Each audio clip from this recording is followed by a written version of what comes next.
నా బిడ్డ నా మాటలు ఆలకించుము ప్రభువిట్లు పలుకుచున్నాడు.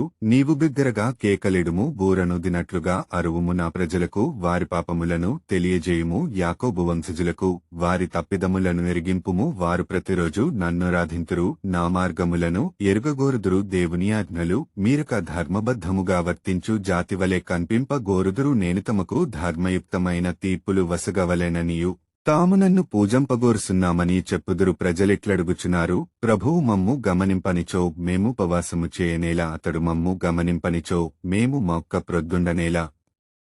ప్రభువిట్లు బదులు చెప్పున్నాడు, మీరుపవాసము ఉండునప్పుడు మీ లాభమును మీరు చూచుకొనుచున్నారు, మీ పనివారిని పీడించుచున్నారు. మీరుపవాసము ఉండునప్పుడు వివాదములు చేసి తగవులాడి కొట్టుకొనుచున్నారు. ఈనాడు మీరు చేయుచున్న ఇట్టి ఉపవాసము వలన నేను ప్రీతి చెందను, మీ మొర ఆలకింపను. మీరుపవాసము ఉండునప్పుడు రెల్లుకాడవలే వంగుదురు, బూడిద మీద గోనెమీద పరుండెదరు. ఇట్టిదుపవాసమనిపించుకొనునా, నాకు ప్రీతిని కలిగించునా.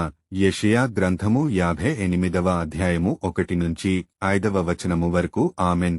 నా ప్రియమైన బిడ్డ, నా మాటలు జాగ్రత్తగా ఆలకించుము.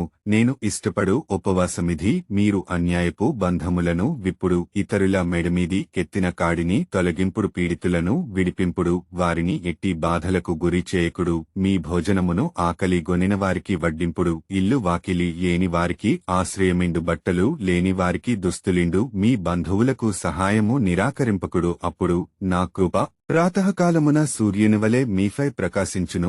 మీ గాయములు త్వరగా మానును, మీ పుణ్యము మీకు ముందుగా నడుచును. నా సాన్నిధ్యము మీ వెనువెంట వచ్చును. మీరు ప్రార్థించినప్పుడు నేను మీ వేడుకోలు ఆలింతును. మీరు మొరపెట్టినప్పుడు నేను మీకు ప్రత్యుత్తరమిత్తును. మీరు ఇతరులను పీడింపకుడు, అవమానింపకుడు, దుష్టవాక్కులు పలుకకుడు.